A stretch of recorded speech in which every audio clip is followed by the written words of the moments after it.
बिस्मिल्लाहिर्रहमानिर्रहीम। तो हमारा आज का थर्ड चैप्टर है man who change the world, यानी आदमी जिन्होंने दुनिया को बदल दिया। उन्होंने कुछ ऐसे बड़े बड़े आविष्कार किए जिसके उन्होंने दुनिया को बदल दिया। हम इस चैप्टर के अंदर ऐसे ही दो व्यक्तियों के बारे में पढ़ेंगे जिन्होंने बहुत ही महत्वपूर्ण आविष्कार किए, यानी नई चीज़ इस दुनिया को बताई। तो हम उन दो लोगों की कहानी पढ़ते हैं। आइजैक न्यूटन, एक पहला जो आदमी है उनका नाम है Isaac Newton. One day Isaac Newton was sitting under an apple tree. एक दिन आइजैक न्यूटन, बच्चा है अभी, उम्र ज़्यादा बड़ी नहीं है, एप्पल ट्री के नीचे बैठा हुआ। He was thinking about the moon. वो चांद के बारे में सोच रहा था। वो चांद के बारे में सोच रहा था। Why does the moon move in a circle and not in a straight line? अब वो वहाँ बैठा बैठा सोच रहा था कि ये जो चांद है ये एक सर्कल में यानी गोलाई में क्यों घूमता है, ये सीधी लाइन में क्यों नहीं जाता, यानी कि बिल्कुल सीधा सीधा क्यों नहीं जाता है, गोल घूम करके जाता है, ऐसा क्यों। Just then an apple fell off the tree. और जब वो बैठा बैठा ये सोच रहा था, उसी समय पेड़ से एक सेब नीचे गिरा। डाउन टू द ग्राउंड, जमीन पर, पेड़ से जमीन की तरफ गिरा। Newton stopped thinking about the moon and began wondering about the apple. अब न्यूटन ने चांद के बारे में सोचना छोड़कर उस एप्पल के बारे में सोचना शुरू किया कि ये एप्पल ऊपर से गिर करके नीचे ही क्यों आया है, ये पेड़ से टूट करके कहीं और भी जा सकता था। क्या वजह है, इसके पीछे क्या रीजन है कि ये ऊपर से नीचे ही आया है। Why did it not go up in the air? ये ऊपर हवा में क्यों नहीं चला गया। Why did it fall to the ground? ये जमीन पे ही क्यों गिरा। वो छोटा बच्चा वहां बैठ करके ये सब चीजें सोच रहा था। If something is thrown up, it comes down to the ground. अगर कुछ ऊपर फेंका जाता है तो वो नीचे आती है। If something is thrown up, it comes down to the ground. Why does it not stay up in the air or go sideways? कोई भी चीज ऊपर से नीचे ही क्यों आती है। अगर कोई भी चीज है वो नीचे से ऊपर भी तो जा सकती है, या नीचे ना आकर के साइड में भी तो घूम सकती है, या हवा में भी तो ठहरी रह सकती है। लेकिन ऐसा ही क्यों हुआ कि वो ऊपर से गिर करके नीचे ही आई है। The incident set Newton thinking. अब ये जो इंसिडेंट हुआ उसने न्यूटन को सोच विचार में डाल दिया, सोचने पर मजबूर कर दिया कि आखिर ऐसा क्यों होता है। He made many calculations and gave the world an amazing theory. उसके बाद में उसने कई सारे कैलकुलेशन किए, जोड़ बाकी गुणा भाग वगैरह कई सारी चीजें की, और पूरी दुनिया को एक नई थ्योरी दी, यानी कि एक नया विचार दिया, एक सोचने के लिए नई चीज दी है। He said the apple fell to the ground because the earth pulled it down. अब उसने क्या बताया, न्यूटन ने कैलकुलेशन करके, कि अर्थ के अंदर एक ताकत है जो उस सब चीजों को अपनी तरफ खींचती है, इसीलिए सब चीजें जमीन के यानी नीचे की तरफ आती हैं। The earth pulls everything to itself. The earth pulls everything to itself. He called it the gravitational force or the gravity of the earth. उसने इस चीज को क्या बताया, उसने इस चीज को बताया ग्रेविटेशनल फोर्स।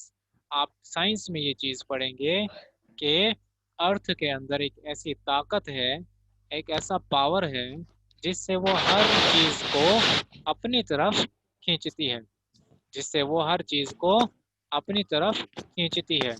उसका नाम है ग्रेविटेशनल फोर्स। इसका दूसरा नाम है gravity of the earth. The stars, the sun, the moon too had their gravitational force. चांद, सूरज और तारे, इनका भी अपना एक ग्रेविटेशनल फोर्स है, इनकी भी अपनी एक ताकत है जिसे वो जिससे वो सब चीजों को अपनी तरफ खींचती है। Remained in their sorry they pulled each other and because of their gravitational force remained in their place and moved in their orbits। अब सब चीजों की अपनी अपनी एक पावर है, ग्रेविटेशनल फोर्स है। तो दो चीजें जब पास में आती हैं तो वो एक दूसरे को अपनी तरफ खींचती हैं, लेकिन ये इस तरह से स्पेस के अंदर हैं कि वो एक दूसरे से दूर भी रहती हैं और जो है वो उनका ग्रेविटेशनल फोर्स भी बाकी रहता है। Newton used to watch the heavenly bodies night after night from a high tower. Newton जो था वो हेवनली बॉडीज यानी अंतरिक्ष में जो बड़ी बड़ी ग्रह हैं, चांद हैं, तारे हैं, इन सब को वो रात को एक बड़े सारे टावर के ऊपर चढ़ करके देखता था। Isaac Newton was born in Woolsthorpe in Lincolnshire, England in 1642। तो आइजैक न्यूटन का जन्म वुलस्टॉप लिंकनशायर एक जगह का नाम है इंग्लैंड में, वहां पर हुआ था 1642 में। अभी चल रहा है 2020, तो उनका जन्म हुआ था 1642 में। He spent his childhood with his grandmother whom he loved dearly। उनका उनका जो है जन्म जो है, उनका जो बचपन है वो उनकी दादी माँ के साथ गुजरा था, जो उनकी उससे उनसे बहुत ज्यादा प्यार करती थी। Little Isaac was extremely clever at making mechanical models and toys। Isaac Newton बचपन में ही बहुत ही तेज दिमाग के व्यक्ति थे, बच्चे थे, उनका दिमाग बहुत तेज चलता था और बचपन में ही वो मैकेनिकल मॉडल यानी कि ऐसी चीजें बनाते थे जो कल पुर्जों से यानी कि सामान वगैरह जोड़ करके मॉडल वगैरह बनाते थे, खिलौने बनाते थे सामान वगैरह जोड़ करके। He made for himself a set of tools.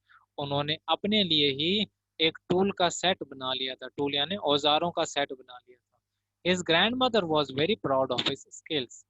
और उनकी जो दादी थी उनकी इस स्किल में उनके अंदर ये जो टैलेंट था इस इससे बहुत ही खुश होती थी, प्राउड फील करती थी, गर्व महसूस होता था। The friends of the family has advised his grandmother to apprentice him to a clockmaker। और उनके रिश्तेदार जो थे, फैमिली के जो दोस्त वगैरह थे, उन्होंने उसकी दादी को एडवाइस दिया कि आप इसको एक घड़ी साज यानी जो उस समय घड़ियां होती थी आज की तरह डिजिटल नहीं होती थी, मैकेनिकल होती थी जिनके अंदर कई सारे कल पुर्जे होते थे, तो उन्होंने एडवाइस किया कि इसको किसी घड़ी साज यानी घड़ी ठीक करने वाले के पास कुछ समय के लिए काम करने के लिए छोड़ दीजिए। Isaac made a clock which won the admiration of all who saw it।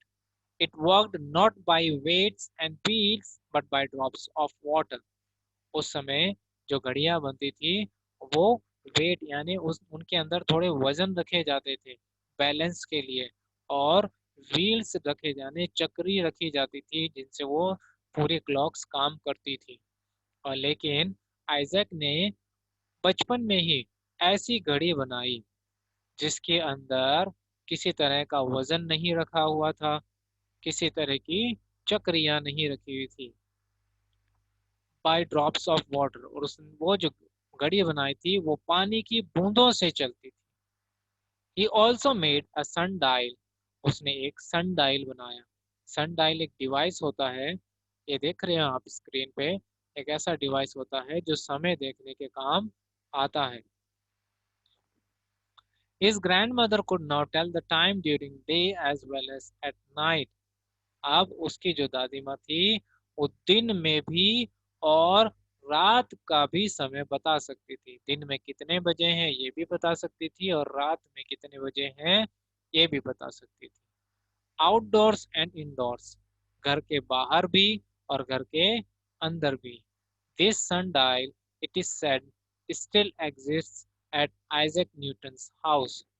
और ऐसा कहा जाता है कि ये जो सनडायल है जो आइजैक न्यूटन ने बनाया था, ये अभी भी उसके घर में रखा हुआ है।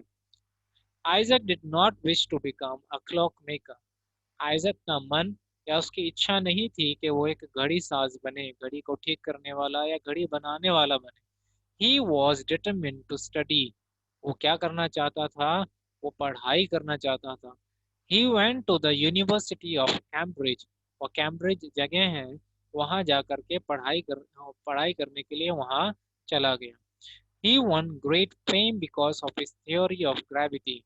और वहां जाने के बाद में उन्होंने अपनी ग्रेविटी की जो थ्योरी थी, जो उन्होंने कैलकुलेशंस किए थे, जिन जोड़ बाकी गुणा भाग जो भी पढ़ाई की थी, उसको करने के बाद में उन्होंने जो विचार किया था कि ये हर चीज जो है वो जमीन पर इस ताकत की वजह से गिरती है, उसका नाम उन्होंने रखा ग्रेविटेशनल फोर्स। और ग्रेविटी, ग्रेविटेशनल फोर्स, या दूसरा नाम है ग्रेविटी। और ये जब थ्योरी उन्होंने अपने उस यूनिवर्सिटी कॉलेज में जाकर के बताई, तो वो बहुत ही मशहूर हो गए। क्यों? उस जमाने में ऐसी पढ़ाई किसी के बस की बात नहीं थी। और ये एक बहुत ही बड़ा आविष्कार था अपने समय का। He was made sorry he was the first scientist of study light. और लाइट स्टडी करने वाला ये पहला साइंटिस्ट था। Newton received many honours for his scientific work. उन्होंने जितने भी वैज्ञानिक काम किए हैं, उसके लिए उन्हें बहुत ही सम्मान दिए गए, यानी बहुत सारे इनाम उन्होंने हासिल किए। He was he was made a member of the British parliament. और ब्रिटिश की जो संसद है, जैसे हमारे यहाँ इंडिया में भी है इंडियन पार्लियामेंट, वैसे ब्रिटेन में भी यानी इंग्लैंड में भी एक संसद है। तो उस समय उनको संसद का एक सदस्य बना लिया गया था। He died in 1727 at the age of 85। और जब इनकी उम्र 85 ईयर्स की हो गई, तब इनकी मौत हो गई। और वो साल था 1727, 1727। Now we shall have the revision questions from the chapter। तो हमने जो चैप्टर पढ़ा है ये किस व्यक्ति के बारे में है? अभी तक जितना पढ़ा है,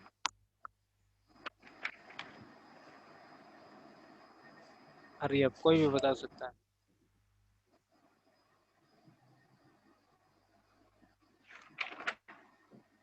हमने जो चैप्टर पढ़ा है ये किस आदमी के बारे में पढ़ा है? कौन सा मशहूर आदमी है? अरे Isaac Newton. Very good, Isaac Newton. Newton. इन्होंने क्या डिस्कवरी की, क्या खोज किया, क्या आविष्कार किया इन्होंने?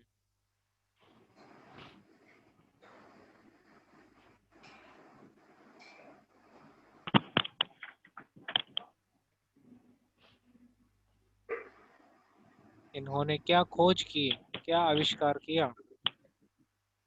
इन्होंने एक ऐसी घड़ी बनाई जिसमें वजन नहीं था और ना ही चक्री थी, वो पानी से चलती थी। ओके, लेकिन उससे दुनिया को क्या फायदा हुआ? इन्होंने एक ऐसा काम किया जिससे पूरी दुनिया को फायदा हुआ। वो क्या काम था? वो था मेन आविष्कार इनका, वो क्या था? Gravitational force. Very good, gravitational force का पता लगाया इन्होंने। किसका पता लगाया? Gravitational gravitational force. हाँ, सब फोर्स। रिपीट करो, किस चीज का पता लगाया?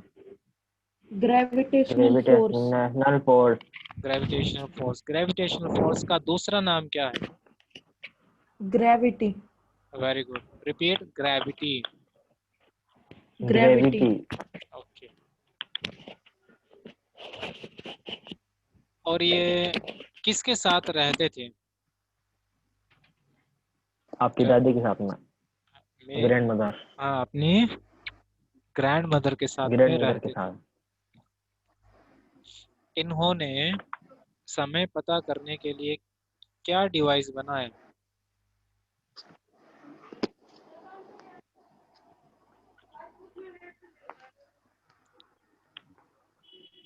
इन्होंने समय पता करने के लिए क्या समय बताया, सॉरी, समय पता करने के लिए कौन सा डिवाइस बनाया जिससे इनकी ग्रैंड मदर घर के अंदर बाहर दिन में या रात में भी टाइम बता सकती थी।